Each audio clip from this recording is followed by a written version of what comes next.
আসসালামু আলাইকুম। বর্তমানে আমরা আছি চরপাতিলা। এটা বরিশালের ভোলায় অবস্থিত। এখানে 1200 ভোটার আছে, যেটা 2026 সালে ভোট কেন্দ্রে যারা ভোট কাস্ট হয়েছে সেখানে 900+ ভোট কাস্ট হয়েছে। তাহলে আপনি ধরেন যেখানে 900 জন মানুষ বসবাস করে সেই এলাকায় একটি হসপিটাল নেই। এর থেকেও যে দুর্ভাগ্যের বিষয়টা হলো এখানে যানবাহনের কোনো ওয়ে নেই, একমাত্র ট্রলারই তাদের প্রধান বাহন। আমরা সাধারণত দেখি অন্যান্য চরে মোটর সাইকেল কিংবা অন্য কোনো ব্যবস্থা থাকে। এখানে একমাত্র আহ, আমি একটা বাইসাইকেল দেখেছি যেটা পেট্রোল দিয়ে চালাতে হয় সেটা, কিন্তু এখানে কোনো মোটর সাইকেল কিংবা অটো বা অন্য কোনো গাড়ির ব্যবস্থা নেই। আমি এখানে যে স্থানীয় যা আছে তাদের সাথে কথা বলার চেষ্টা করেছিলাম।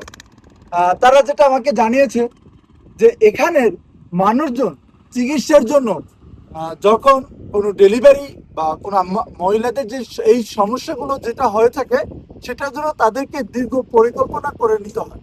কারণ তাদের চিকিৎসার জন্য যদি যেতে হয় সেক্ষেত্রে তাদের বরিশাল কিংবা ঢাকা যেতে হয়, যেখানে আপনার মিনিমাম ট্রলারেও যদি যেতে হয় বা কোনো স্পিনবোটও যেতে হয় সেক্ষেত্রে এই নদী থেকে তাদের চরে পৌঁছতে 2 থেকে 2.5 ঘন্টা লেগে যায়। এরপর সেখান থেকে আবার গাড়িতে সেই হসপিটালে যেতে 2 থেকে 2.5 ঘন্টা চলে যায়, যেটা 10 থেকে 12 ঘন্টা একটা ব্যয়বহুল সময়। যার কারণে এখানকার মানুষ অবহেলিত হয়ে আছে এবং তাদের যে দুর্ভোগটা এটা আসলে আমাদের সামনে বর্তমানে রমজান মাস চলে, আমাদের সামনে ঈদ উপলক্ষে আমরা এই চরে এসেছি তাদের মাঝে দুস্থদের মাঝে উপস্থাপিত করার জন্য। সেই ক্ষেত্রে তাদের সাথে আজ আমরা দেখা করার চেষ্টা করেছি এবং তাদের এই সুখ দুঃখের গল্প শোনার চেষ্টা করেছি। পানি যে রকমের আমাদেরকে উপকার করে তার থেকে এই চরের মানুষের দুর্ভোগের অন্যতম কারণ হলো এই পানি।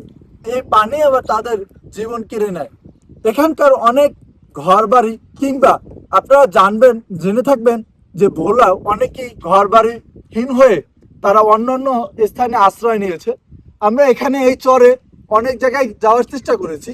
তো তাদের পোতাটা মানে যে ঘরের যে অর্ধেক মানে বোঝা যায় যে কিছু ঘর এখনো মনে হচ্ছে যে এখানে তাদের একটা ঘর ছিল, কিন্তু এখানে ঘরের কোনো চিহ্ন নেই। দুর্ভাগ্যবশত আজ থেকে 2 দিন যাবত হলো তাদের বন্যা হয়েছে। আমরা এখানে উপস্থিত ছিলাম। তো দেখা গেছে যে এখানে যে কি পরিমাণ মানুষ যে দুর্ভোগে পড়ে এটা বন্যা হলে এটা আসলে বলে বোঝানো যায় না যে তারা বন্যা হলে কোথায় যাবে বা কোথায় উঠবে, এটাও আসলে তাদের দ্বারা সম্ভব হয় না। এবং চিকিৎসার জন্য তো একদম চিকিৎসা নাই বললেই চলে। ধন্যবাদ।